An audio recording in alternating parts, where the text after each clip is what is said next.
또 야곱이라고 그러죠. 야곱.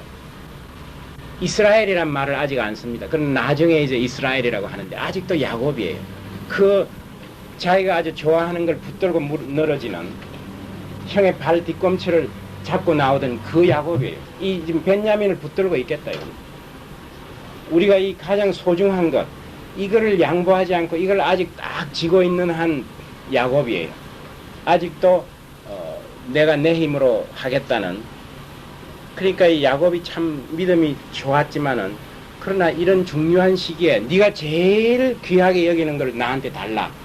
그렇게 할 때는 안 된다. 딱 움켜쥐고 있는 겁니다. 이러한 야곱이 어떤 식으로 변화되는가 이제 보겠습니다. 그래서 이 42장은 형제들로 하여금 죄를 뉘우치게 하는, 과거를 생각하게 하는 그러한 장면입니다. 그 다음에 이제 43장입니다. 그 땅에 기근이 심하고 그들이 애굽에서 가지고 온 곡식을 다 먹으며 그 아비가 그들에게 이르되 다시 가서 우리를 위하여 양식을 조금 사라. 하나님은 아직도 이 기근을 풀어주시지 않았습니다. 아직도 더 애굽을 방문하게끔 하십니다. 유다가 그 아비에게 말하여 가로되 그 사람이 엄히 우리에게 경계하여 가로되 너희 아우가 우리와 함께하지 아니하면 너희가 내 얼굴을 보지 못하리라 하였으니 아버지께서 우리 아우를 우리와 함께 보내시면 우리가 내려가서 아버지를 위하여 양식을 사려니와 아버지께서 만일 그를 보내지 않으시면 우리는 내려가지 아니하리니 그 사람이 우리에게 말하기를 너희 아우가 너희와 함께하지 않으면 너희가 내 얼굴을 보지 못하리라 하였습니다. 그러니까 이제 루벤이 아버지에게 호소를 했지만은 아버지가 도무지 그걸 승낙하지 않았기 때문에 루벤은 이제 장자로서의 리더십을 상실했습니다. 그럼 레위가 셋째 아들이지만 레위는 원래부터 아버지의 신망을 잃었습니다. 왜냐하면 시몬하고 그 섹겜에서 굉장히 잔인한 살인 사건을 했기 때문에 나중에도 이 야곱이 죽을 때 그런 고백을 합니다. 아주 그 루벤, 시몬하고 레위에 관해서는 굉장히 그 사건 때문에 축복을 줄 수 없는 그런 문제가 있습니다. 그래서 이제 유다가 네 번째 아들이지만은 유다가 이제 리더십을 냅니다. 이때부터 유다가 이제 리더십을 발휘하게 됩니다. 이 유다라는 이름은 참 이 이스라엘 백성들이 좋아하는 이름이에요. 우리도 주데아 하는 그게 바로 유다에서 나온 겁니다. 유다. 유대인 하는 거 있죠. 그게 이제 주이신데 그것도 사실은 이제 이런 뜻에서 나온 거예요. 그래서 이 유다라는 이름은 이스라엘과 참 친밀한 그런 아버지께서 우리 아우를 우리와 함께 보내시면 우리가 내려가서 아버지를 위하여 양식을 사리니 아버지께서 만일 그를 보내시면 우리는 내려가지 못하리니 그 사람이 우리에게 말하기를 너 아우가 너희 함께하지 않으면 너희가 내 얼굴을 보지 못하리라 하였습니다. 이스라엘이 가로되 너희가 어찌하여 너희에게 오히려 아우가 있다고. 여기에서는 야곱이라고 하지 않고 이스라엘이라는 이름으로 등장하죠. 우리가 하나님이 야곱을 야복강에서 이제 실험을 해서 야곱이 완전히 항복한 다음에는 네가 오늘부터 이스라엘이라고 해라 이겁니다. 그런데 이 하나님과 이제 동떨어졌을 때는 역시 야곱인데 하나님을 생각하게 되면은 이제 이스라엘로 변합니다. 이스라엘이 가로되 너희가 어찌하여 너희에게 오히려 아우가 있다고. 그 아우가 있다는 말을 좀 뺐으면 얼마나 좋을까. 그걸 묻지도 않았는데 왜 말을 했느냐 이렇게 하면서 그들이 가로되 그 사람이 우리의 친족에 대하여 자세히 힐문하여 이르기를 너희 아버지가 그저 살았느냐 너희에게 아우가 있느냐 하기로 그 말을 조조히 그에게 대답한 것이라. 조목조목 대답해 그가 너희 아우를 데리고 내려오라 할 줄을 우리가 어찌 알았으리까. 참 딱하다 이겁니다. 유다가 아비 이스라엘에게 이르되 저 아이를 나와 함께 보내시면 우리가 곧 가리니 그러면 우리와 아버지와 우리 어린 것들이 다 살고 죽지 아니하리이다. 내가 그의 몸을 담보하오리니 아버지께서 내 손에 그를 물으소서. 내가 만일 그를 아버지께 데려다가 아버지 앞에 두지 아니하면 내가 영원히 죄를. 여기에서 자기가 담보를 하겠다 이겁니다. 스스로 자기의 생명을 걸겠다 합니다. 그리고 또 한편으로 손자들을 좀 생각해봐라 이겁니다. 당신은 늙었지만 저 어린 것들이 다 죽지 않겠느냐. 거기에 아마 야곱이 감동을 했습니다. 우선 자기의 생명을 내건다는. 우리가 다말과 동침한 그 유다의 옛 모습과 비교하면 참 믿음이 성장했죠. 이런 자기를 이제 죽이면서까지도 형제들과 자기의 그 아들을 살리겠다는 그러한 정말 그 사랑, 이게 바로 예수님이 우리 인간을 위해서 죽으신 그런 사랑의 하나의 그림자로 생각을 할 수가 있습니다. 우리가 지체하지 아니하였다면 벌써 2번 왔다 갔다 하리이다. 그들의 아비 이스라엘이 그들에게 이르되 그러할진대 이렇게 하라. 너희는 이 땅의 아름다운 소산을 그릇에 담아가지고 내려가서 그 사람에게 예물을 삼을지니 곧 유향 조금과 꿀 조금과 향품과 몰약과 비자와 파단행이니라. 이 야곱은 성품이 항상 이 남에게 갈 때 선물을 막 주는 이런 또 성품이 있습니다. 형 에스를 만날 때도 어떻게 했어요? 막 소하고 이런 걸 다 나누어 가지고 선물로 주죠. 이것도 타고난 것 같아요. 지금 사실 먹을 것도 없는 사람들이 꿀하고 있으면 자기나 먹지 어떻게 그까지 갖다 주겠나, 이런 게 사실 뭐가 많아서 갖다 주는 게 아니에요. 이 정성입니다. 그래서 나는 우리 경상도에 사는 사람들은 그 생일이나 뭐 이런 거 참 안 했어요. 난 뭐 생일 합니다. 그래서 서울 사람하고 결혼을 하니까 항상 문제가 되는 거예요.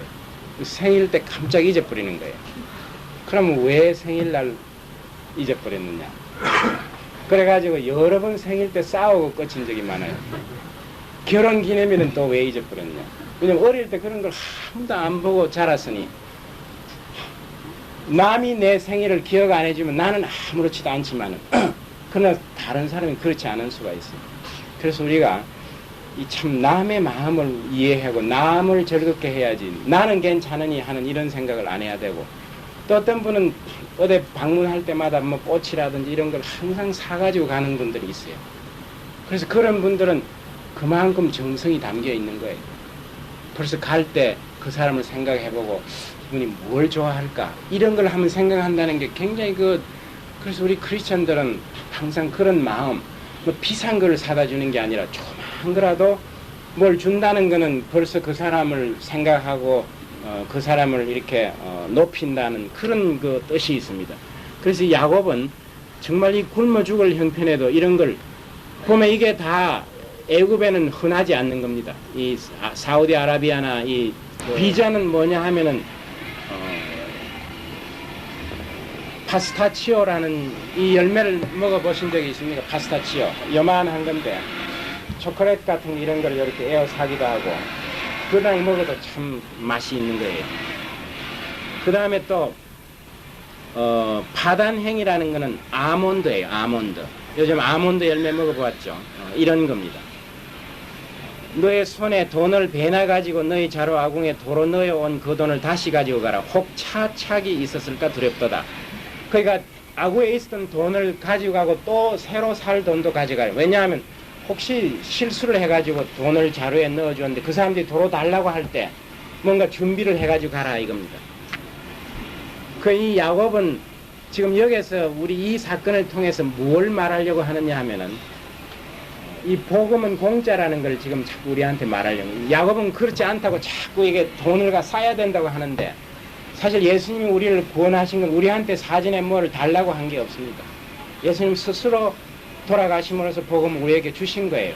그러니까 우리가 생각해보면 생명을 구하는 복음은 공짜라고 이렇게 생각하는데 이 사람들은 생명을 구하는 양식은 돈을 주고 꼭 쌓아야만 된다. 그러니까 행위로서 우리가 하나님께 참 열심히 노력해서 잘 보여야만 하나님 우리를 구해준다 하는 그런 구약적인 생각이 여기에 계속 내모옵니다. 그러니까 예수님이 그걸 이제 철폐한 거죠. 그런 생각을. 그 돈에 대해서 굉장히 신경을 씁니다. 하나님께서 내 아우도 데리고 떠나서 다시 그 사람에게 가라. 전능하신 하나님께서 그 사람 앞에서 너에게 은혜를 베푸사 그 사람은 너희 다른 형제와 벤야민을 돌려보내게 하시기를 원하노라. 여기에 이제 이스라엘이 된 겁니다. 전능하신 하나님. 지금까지는 하나님이 우리를 다 이렇게 보호하고 건져준다는 생각을 미처 못한 거예요. 워낙 사건이 급박하니까 하나님 생각하기 전에 우선 자기 생각을 했는데 이제는 그게 아니에요. 다 다리고 가라 이겁니다. 죽고 사는 거는 하나님이 우리를 지켜주신다 하는 그런 믿음을 되찾았을 때 이런 용기가 나오는 거예요. 내가 자식을 잃게 되면 이러리로다. 이게 바로 결단입니다. 죽으면 죽으리로다 하는 책을 여러분들 아셨죠? 그게 어디에서 나옵니까? 성경에 있는 구절입니다. 에스다 4장 16절을 한번 찾아보시죠. 에스다.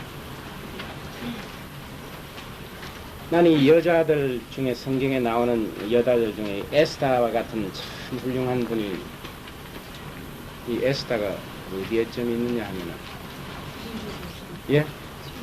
750. 예.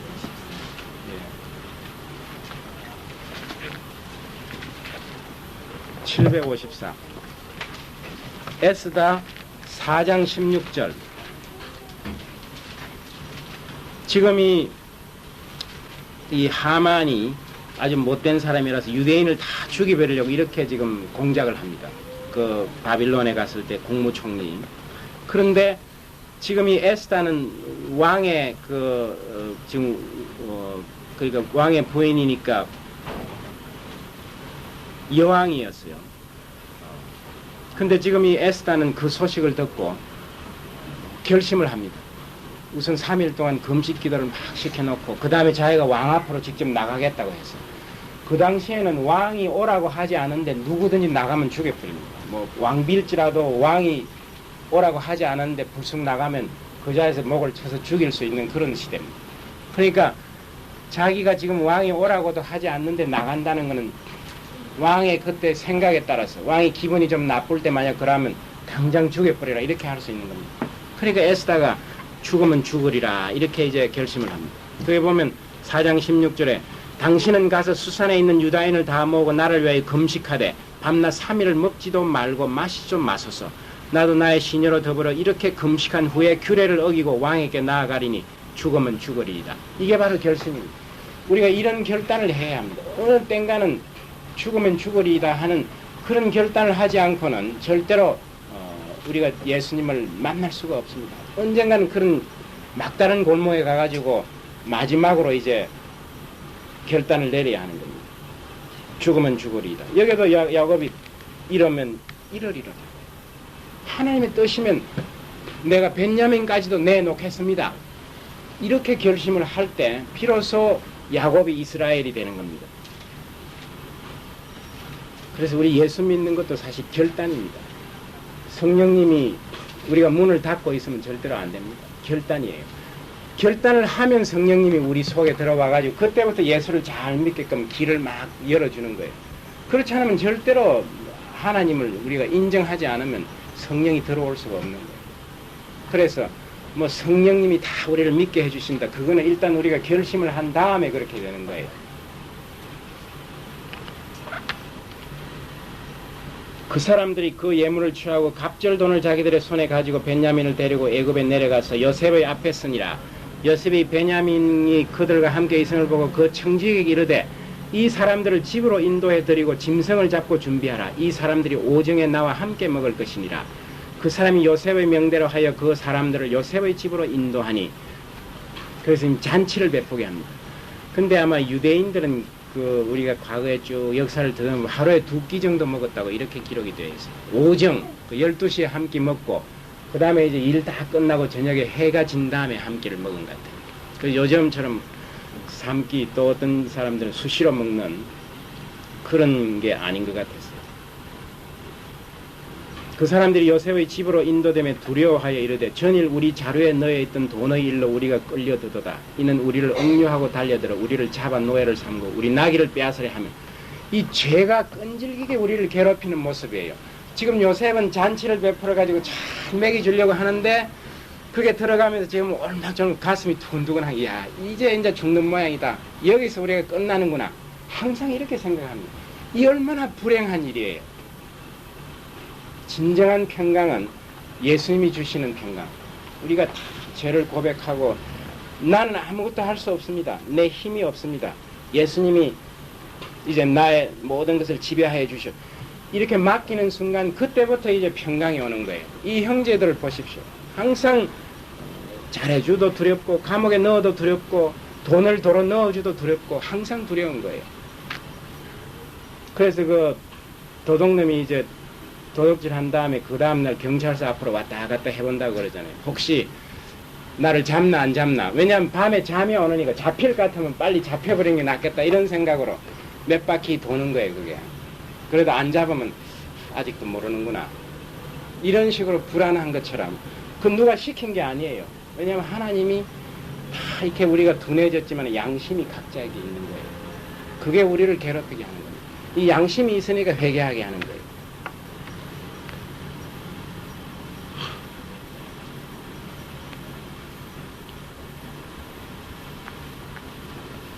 그 사람들이 요셉의 집으로 인도되며 두려워하여 이르되 전일 우리 자루에 넣어 있던 돈의 일로 우리가 끌려도도다. 이는 우리를 억류하고 달려들어 우리를 잡아 노예로 삼고 우리의 나귀를 빼앗으라. 항상 이 달려드는 생각. 우리가 길 가다가도 뒤에서 망치를 가지고 너가 때리지 않나 이런 생각을 자꾸 하게 되는데 그런 거를 참 기도를 하는 게 좋아요. 나도 참 그런 생각들을 많이 했어요.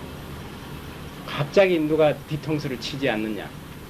그걸 따지고 보면 내가 누구한테 잘못한 것들이 다 있으니까.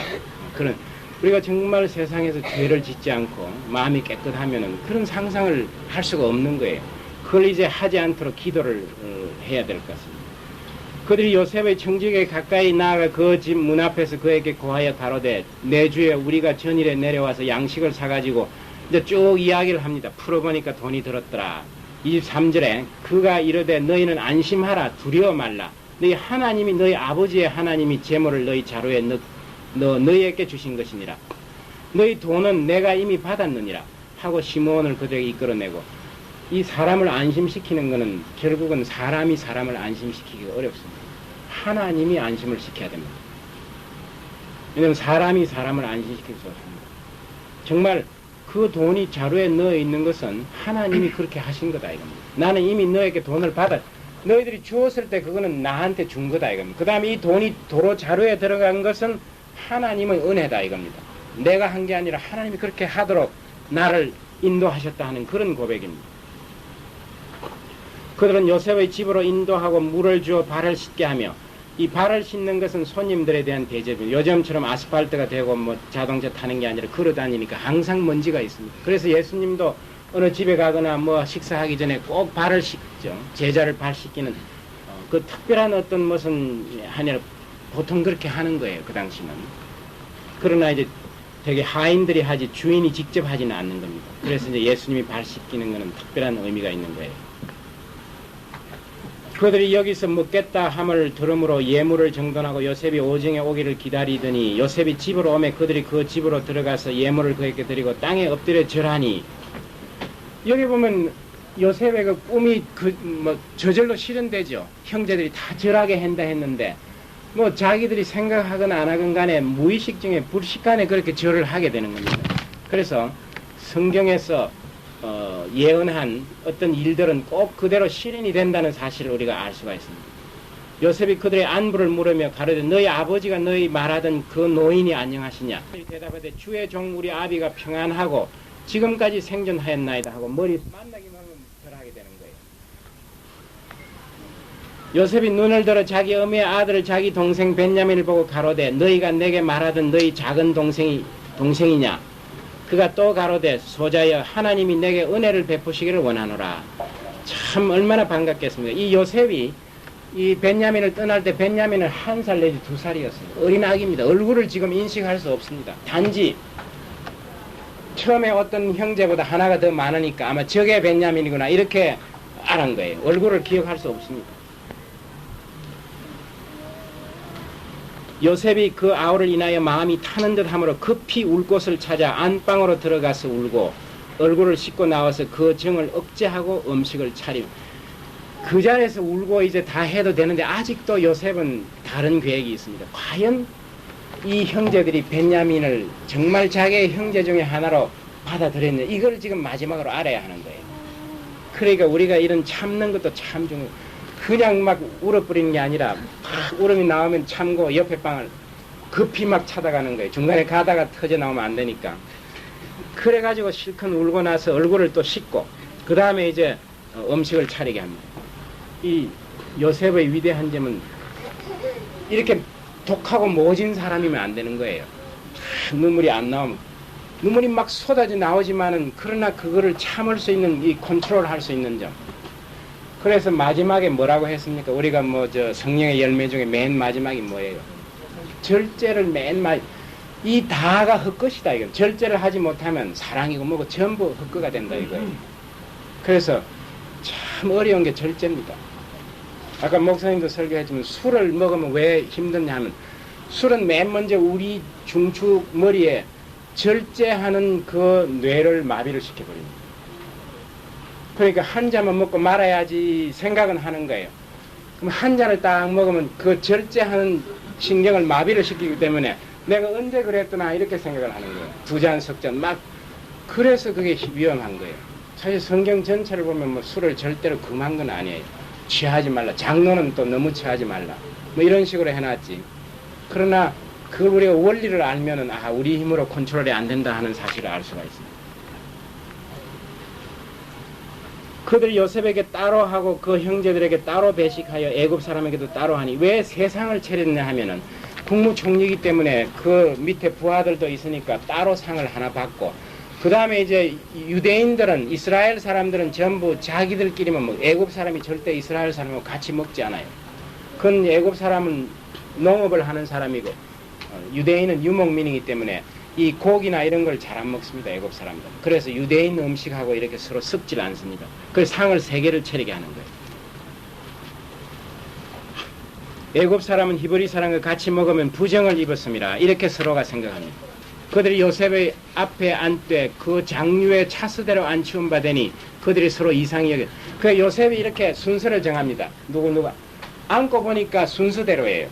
야, 이거 참 신통하다. 어떻게 저 친구가 우리 형제, 사실 사람이 나이가 5, 60쯤 되면은 누가 더 늙은지 안 늙은지 알 수 어렵습니다. 그렇죠. 그리고 이 형제들은 막 서로 경쟁적으로 낳기 때문에 몇 달 차이로 날 수도 있는 거예요.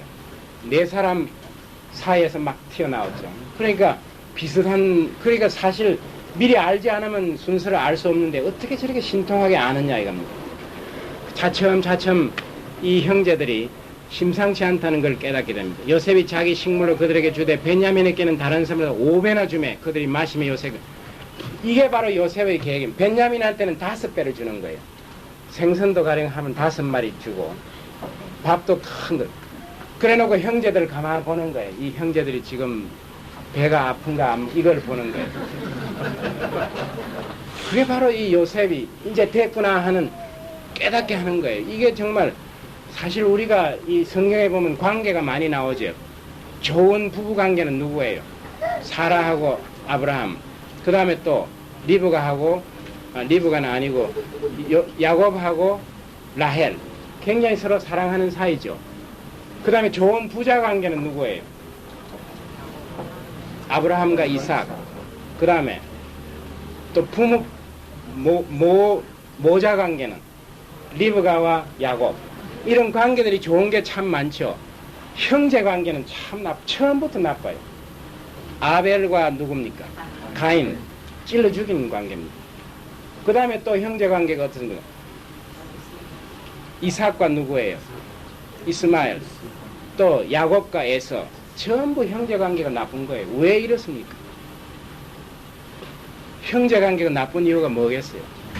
부모 자식은 그거는 이제 순서가 있으니까 그렇게 형제는 조금 태어나는 시간만 달랐지 니나 내나 똑같다 이렇게 생각해요. 넌 뭐고 난 이렇게 동등하다고 생각하는데 그 사이에 차이가 나고 뭐 장자는 2배를 주고 이러니까 사이가 나빠질 뿐이에요. 그래서 우리가 이 예수 믿는 사람이 참 비교하는 거는 참 불행합니다. 누구하고 비교하는 거. 모세하고 아론이 산에 이제 갔을 때 밑에 사람들이 뭐라고 했습니까? 지까지 게 뭐냐면 지난해는 다 같은데 그래가지고 막 내려올 때 반란을 일으켰죠. 또 신약에서도 그런 게 많습니다. 마르다하고 마리아가 어땠습니까? 예수님이 찾아왔을 때 마르다는 부엌에서 예수님 어찌면 맛있게 해드릴까 열심히 요리를 하다가 가만히 들어보니까 마리아는 예수님이 앞에 앉아가지고 예수님 막 이렇게 막 재미있는 대화를 하니까 하다가 화가 난 거예요. 이 도대체 나는 맨날 부엌에서 이게 뭐냐 말이죠. 그때부터 사이가 나빠지는 거예요. 우리가 이 참 형제간에 비교하고 그것이 우리 인간들 사이의 관계를 나쁘게 하는 중요한 원인 중에 하나입니다. 그래서 우리가 진정한 예수님의 하나님의 자식들이 되면 우리가 다 동일한 누가 나보다 더 낫고 나보다 못하다 이런 관계를 떠나야 합니다. 이 야곱이 하는 테스트가 참 의미 있죠. 밥을 2배, 3배로 주워볼 때 다른 형제들이 맛있게 먹나 아니면 저거 한번 쳐다보고 찡글시 보고 밥맛이 없어지느냐. 포도원 비유도 마찬가지죠. 하나님이 사람들을 불러가지고 아침부터 일시키고 쭉 차례대로 일시켜가지고 한 데나리온을 주겠다고 했죠. 그런데 맨 마지막에 온 사람은 1시간밖에 일을 안 했어요. 그 사람에게 1데나리온을 턱 주니까 아침 일찍 한 사람은 그 사람보다 6배나 줄었어. 나는 6배 줄 거라고 했는데 안 줬다고. 그러니까 막 미워서 막 걱정되는 거야. 우리가 복음을 알면은 이게 다 아무것도 아닌 관계가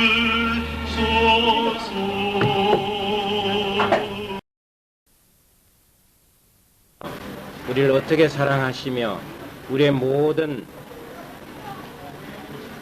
인생을 주관하시는 분인가를 깨닫고 전적으로 우리 자신을 하나님께 맡기며 세상을 살아갈 수 있도록 우리들의 믿음과 지식을 나날이 더하여 주시옵기를 간절히 기도하옵나이다. 예수님 이름으로 기도하였습니다. 아멘.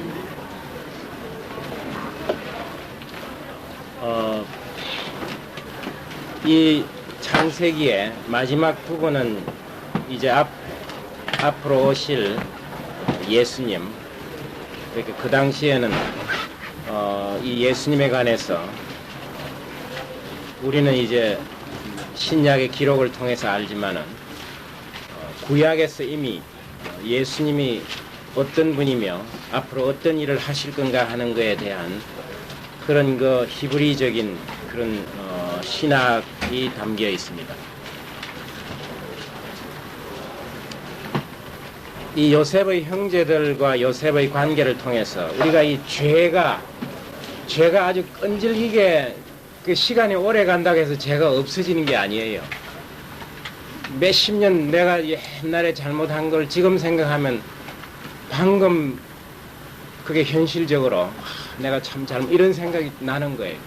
그러니까 이 형제들이 비록 20년이나 세월이 지났지만은 그 요셉을 죽이려고 했고 노예로 팔아먹었던, 그리고 아버지에게 죽었다고 거짓말했던 그 기억이 시간이 지난다고 절대로 없어지는 게 아니에요. 죄가 그러면 오래되면 없어진다면 우리가 예수님이 필요 없게 되겠죠.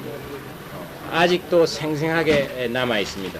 그래서 이 형제들이 죄를 뉘우치고 자기의 잘못을 인정하고 다시 이제 화해로 나갈 수 있는, 그러니까 우리가 우리의 잘못을 뉘우치는 것이, 회개하는 것이 하나님과 화해하는, 예수님을 만나는 그러한 그 아주 필수적인 그런 전제가 된다는 걸 알 수가 있습니다. 오늘은 창세기 44장을 이제 공부를 하겠습니다. 요셉이 그 청지기에게 명하여 가로되 양식을 각인의 자루에 실을 수 있을 만큼 채우고 각인의 돈을 그 자루에 넣고 또 내 잔 곧 은잔을 그 소년의 자루 아구에 넣고 그 양식값 돈도 함께 넣으라 하매 그가 요셉의 명령대로 하고, 여기에 이제 요셉의 그 요셉을 위해서 일하는 그러한 그 관리들이 나오는데, 정말 요셉이 주인에게 충성했듯이 이 사람들도 굉장히 그 요셉의 말을 순종하는 그러한 모습을 봅니다. 요셉이 마음에 하고자 하는 일을 그대로 수행하는 그러한 그 순종하는 모습입니다.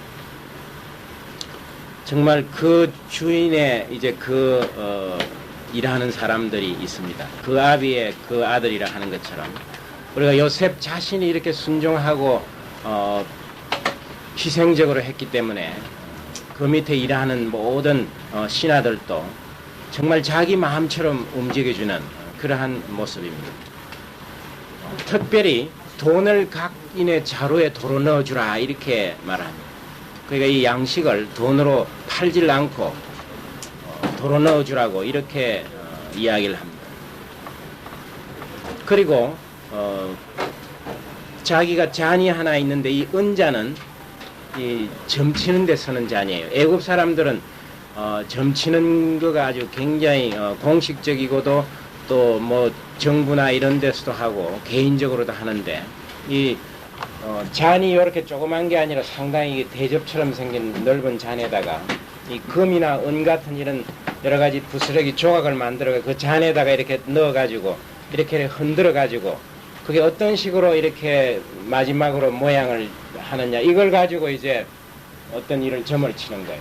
이건 물론 근거가 없는 거지만은 그러면 요셉도 애굽 사람들과 함께 이렇게 점에 의지했느냐 이런 생각을 하는데 성경에 그런 말이 없습니다. 요셉이 아마 이렇게 하는 것은 자기가 이방인으로서 외국 사람으로서 그 바로의 국무총리 역할을 하기 때문에 공식 숙성회나 이런 데서 이러한 형식을 아마 따를 수는 있었습니다. 그러나 진정으로 이 요셉이 그 점에 의해서 모든 것을 결정한 것은 기록이 없고 또 그렇게 아마 하지 않았을 거라고 생각이 됩니다. 그렇지만은 하여튼 이 점치는 그런 잔이 있는데 그 잔을 소년의 그 자루에 넣어라 이랬죠. 그러니까 벤야민 그 곡식 자루에다가 자기 언잔, 이건 아주 소중하게 아주 굉장히 중요한 그런 그 역할을 하는 기구죠. 이걸 넣으라고 이랬습니다. 계동시에 사람들과 그 나귀를 보내니라. 그게 이제 해가 뜰 때 일찍 보냅니다. 그들이 성에서 나가 멀리 가기 전에 요셉이 청지기에게 이르되 일어나 그 사람들의 뒤를 따라 미칠 때 그들에게 이르기를 너희가 어찌하여 악으로 선을 갚느냐. 이것은 내 주인이 가지고 마시며 널 점치는 데 쓰이는 것이 아니냐. 너희가 이같이 하니 악하도다. 요셉이 이렇게 그 벤야민 자루에다가 몰래 잔을 넣고 그걸 이제 뒤집어 씌우도록 이렇게 하는 겁니다. 청지기가 그들에게 따라 미쳐 그대로 말하니 그들이 그에게 대답하되 우리 주여 어찌 이렇게 말씀하시나이까. 이런 종들이 결단코 아니하니이다. 우리 자루에 있던 돈도 우리가 가나안 땅에서부터 당신에게로 가져왔거늘 우리가 어찌 당신 주인의 집에서 은금을 도둑질하리이까. 종들 중 누구에서 발견되든지 그는 죽을 것이요 우리는 우리 주의 종이 되리이다. 이런 고백을 여러 번 하게 합니다. 요셉이 꿈꾸었던 그런 일들이 일어나는 것을 여러 번 성경이 기록합니다. 그가 가로되 그러면 너희 말과 같이 하리라. 그것이 누구에서든지 발견되면 그는 우리 종이 될 것이요 너희에게는 책망이 없으리라. 그들이 각각 급히 자루를 땅에 내려놓고 각기 푸니 그가 나이 많은 자에서부터 시작하여 나이 적은 자에까지 수탐하며 잔이 벤야민의 자루에서 발견된지라. 이 하인은 누구 그 아궁이에 있는 줄 알지만은 그러나 나이 많은 데부터 이렇게 해오는 거예요. 이러면 전혀 눈치를 챌 수 없겠죠. 그게 아주 참 현명한 그런 종임 하인이에요. 그 벤야민 딱 풀고 여기 있다 이렇게 하질 않고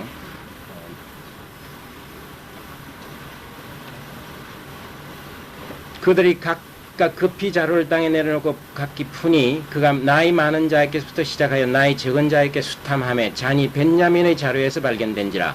그들이 옷을 찢고 각기 짐을 나게 싣고 성으로 돌아오리라. 사실 여기에 이 요셉은 마지막으로 과연 이 친구들이 벤야민을 자기 생명처럼 사랑하느냐 이거를 한번 테스트 해보는 거예요. 뭐 이런 경우에 이 벤야민이 항상 미웠는데 벤야민을 이 기회에 제거해버릴 충분한 이유가 있습니다. 그러면 이제 벤야민 자루에 발견된 사람은 죽이리라 이렇게 했으니까 벤야민을 데리고 가라고 하고 자기들은 이제 아버지 야곱에게로 돌아올 수 있는 그러한 충분한 계기가 되었습니다. 우리가 여기서 그 요셉의 지혜를 볼 수가 있죠. 처음에는 식탁을 베풀어 주었는데 벤야민에게는 5배의 음식을 준 거예요. 같이 상을 차려놨는데. 그런데 이 형제들이 과연 벤야민이 저렇게 특별 대접을 받는 것에 대해서 미워하고 시기하는 게 있나 이걸 본 다음에 그 정도는 뭐 우리가 참을 수 있는 거예요. 왜냐하면 자기들의 과거의 죄를 생각할 때 참 우리가 이렇게 생명을 유지한 것만 해도 감사한데 한 번쯤 그런 대접을 하더라도 참을 수 있습니다. 그 다음에 이제 진정으로 생명과 관계가 될 때 이때도 역시 형제들이 벤야민을 자기 몸처럼 사랑하는가 이걸 보는 겁니다. 옷을 찢고 짐을 나게 싣고 성으로 돌아오니라. 사실 벤야민만 돌아가게 해도 되는데 전부 옷을 찢는다는 것은 큰 슬픔을 나타냅니다. 옷을 찢고 도로 성으로 돌아왔습니다. 유다와 그 형제들이 요셉의 집에 이르니 요셉이 오히려 그곳에 있는지라. 요셉은 아마 이게 제일 지금 궁금한 일입니다. 과연 이 형제들이 어떻게 할 건가? 베냐민만 돌려보내고 다 야곱에게로 갈 것인지. 그래서 아마 그날은 침무하면서도 이 일에 너무 신경이 쓰이니까 아마 그 관청에 그대로 있으면서 기다리고 있었던 것 같습니다. 그 앞 땅에 엎드리니 계속해서 절합니다. 요셉이 그들에게 이르되 너희가 어찌하여 이런 일을 행하였느냐? 나 같은 사람이 점 잘 칠 줄을 너희가 알지 못하느냐? 점 치는 것을 훔쳐갔다고 해서도 내가 점을 못 치겠느냐 이겁니다. 너희들이 그 점 치는 것을 훔쳐가면 내가 점을 못 칠 줄 아느냐 이겁니다. 유다가 가로되 우리가 내 주께 무슨 말을 하리이까? 무슨 설명을 하오리이까? 어떻게 우리의 정직을 나타내리이까? 하나님이 종들의 죄악을 적발하셨으니 우리와 이 잔이 발견된 자가 다 내 주의 종이 되겠나이다. 여기에 이 유다가 역시 이제 그 형제들을 대표하는 그런 그 리더십을 발휘합니다. 주께 무슨 말을 하오리이까? 정말 무슨 말을 하겠습니까? 우리가 이 뭐 설명 이야기를 하고 이럴 때는 아직도 상당히 우리 자신이 살아 있습니다. 우리가 생각을 할 수 있고. 그러나 아무 한 말이 없는 도대체 내가 무슨 말을 하오리까? 어떻게 우리의 정직을 나타내리까? 하나님이 종들의 죄악을 적발하셨으니 여기에서 이제 자기의 그 과거의 잘못을 고백하게 됩니다. 이것은 하나님이 우리의 죄를 밝히 드러내시기 위해서 하셨다 이런 고백을 합니다. 이게 이제 정말 죄의 본질로 들어가게 됩니다. 결국 하나님에게 죄를 지었다 이겁니다. 그래서 하나님이 그 죄를 들키게 하셨다 이겁니다. 우리와 이 잔이 발견된 자가 다 내 주의 종이 되겠나이다. 주의 종이 되겠나이다 하는 고백을 요 짧은 문장에서 여러 번 하게 되죠. 그 요셉이 어렸을 때 꿈꾸었던 꿈이 이렇게 실현됩니다. 요셉이 가로되 내가 결코 그리하지 아니하리라. 잔이 그 손에 발견된 자만 나의 종이 되고 너희는 평안히 너희 아버지께로 돌아 올라갈 것이니라. 유다가 그에게 가까이 가서 가로되 내 주여 청컨대 종으로 내 주의 귀에 한 말씀을 구하게 하소서. 주의 종에게 노하지 마옵소서. 주는 바로와 같으심이니이다. 이전에 내 주께서 종들에게 물으시되 너희는 아비가 있느냐 아우가 있느냐 하시기에 우리가 내 주께 고하되 우리에게 아비가 있으니 노인이요 또 그 노년에 얻은 아들 소년이 있으니 그의 형은 죽었다고 말을 하죠. 그 어미에 끼친 것은 그뿐이므로 그 아비가 그를 사랑하니이다 하였더니 이때 유다는 아버지를 생각합니다. 그러니까 정말 진정으로 이 아버지의 심정을 아버지가 우리를 기대하는 그러한 심정을 이해하게 된다는 것은 굉장히 믿음이 성숙하는 것을 의미합니다. 이 유다를 우리가 생각해 보면 굉장히 참 변화가 있습니다. 중간에 그 이방인들과 어울려서 이방 풍속대로 살다가 다시 아마 이렇게 하나님을 가까이 하게 되고 깨우치게 됩니다. 보면 그 가나안 풍속대로 그 성전 창녀랑 동침하면서 이런 일을 했죠. 그런 그 유다가 그리고 또 요셉을 그 죽이려고 할 때 그게 가담했죠. 물론 우리가 죽이지 말고 팔아먹는 것이 더 유익하겠다 이렇게 제안해서 요셉이 이스마엘 그 대상에게 팔게끔 했지만은 그러한 그 유다의 모습을 지금 이러한 유다의 모습과 비교할 때 너무나 그 변화가 큼을 우리가 알 수가 있습니다.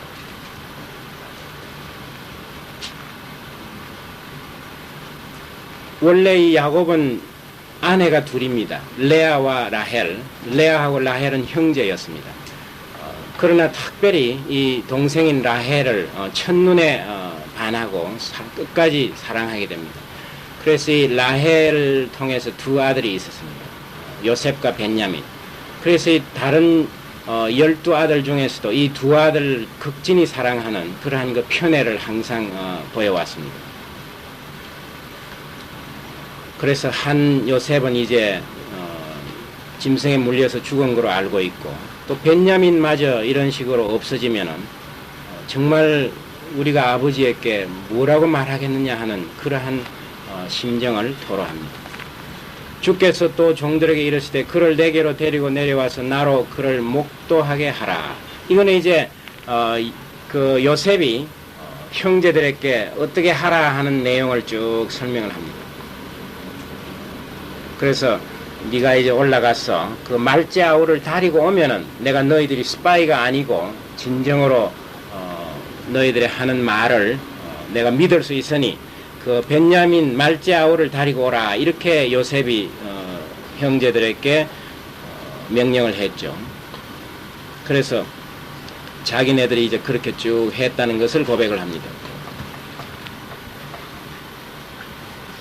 그 다음에 이제 27절부터 하겠습니다. 주의 종 우리 아비가 우리에게 이르되 너희도 알거니와 내 아내가 내게 두 아들을 낳았으나 하나는 내게서 나간 고로 내가 말하기를 정령 찢겨 죽었다고 하고 내가 지금까지 그를 보지 못하거늘 너희가 이도 내게서 취하여 가려 한즉 만일 재해가 그 몸에 미치면 나의 흰머리로 슬피 엄부로 내려가게 하리니 내가 죽어도 너무나 이 슬피 영원히 그 한을 풀지 못하고 엄부로 내려간다.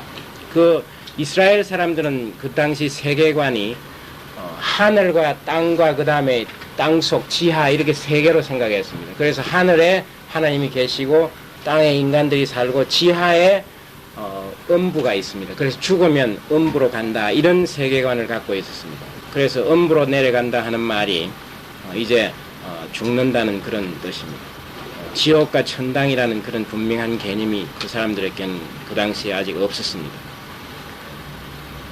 그래서 영원히 내가 이 슬픔을 안고 죽게 된다 하는 그 아비의 한을 이제 전달합니다.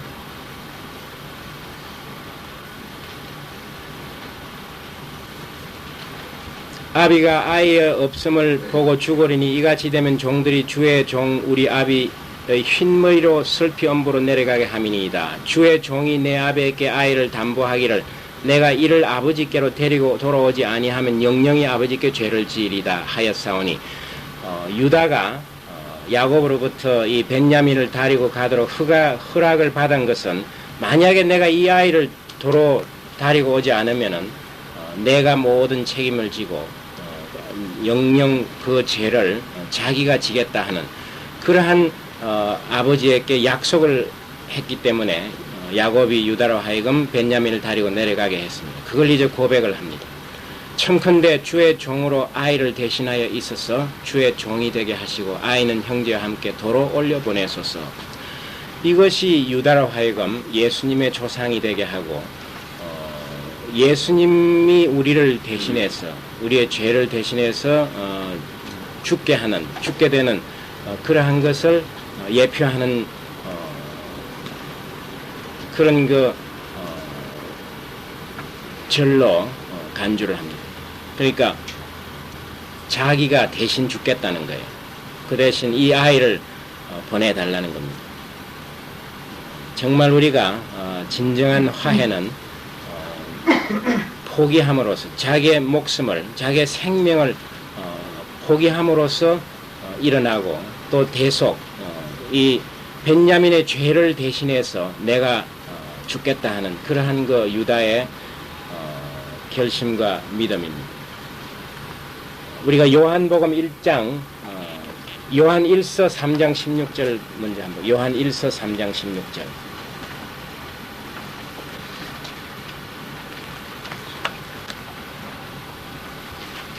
391페이지에 있습니다.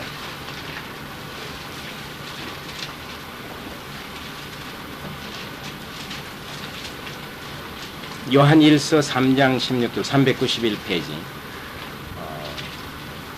예수님과 우리와의 관계 그가 우리를 위하여 목숨을 버렸었으니 우리가 이로써 사랑을 알고 우리도 형제들을 위하여 목숨을 버리는 것이 마땅하니라.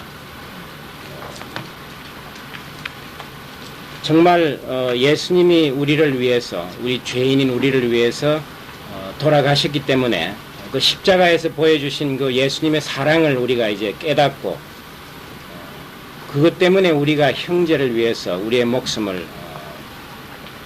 버릴 수 있는 그러한 관계가, 이게 이제 진정으로 우리가 예수를 주인으로 모시는, 구주로 모시는 우리 믿는 사람들의 관계가 되어야 한다는 겁니다. 바로 이러한 일이 그 야곱의 12아이들 사이에 이런 일이 일어날 수 있었습니다. 그러니까 죄를 이렇게 용서받기 위해서는 죽어야 한다는 그러한 생각입니다.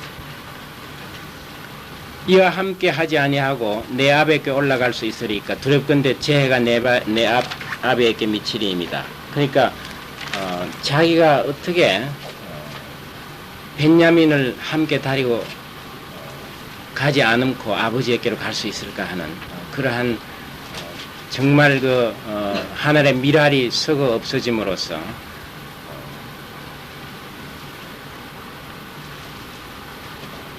하나님과의 관계를 올바로 할 수 있는, 그러니까 아버지와 이 나머지 형제들의 그 관계를 바로 세울 수 있는 그러한 고백을 합니다. 창세기 45장으로 이제 넘어갑니다. 요셉이 시종하는 자들 앞에서 그 정을 억제하지 못하여 소리질러 모든 사람을 자기께 물러가라 하고 형제에게 자기를 알리니 때에 그와 함께 한 자가 없었더라.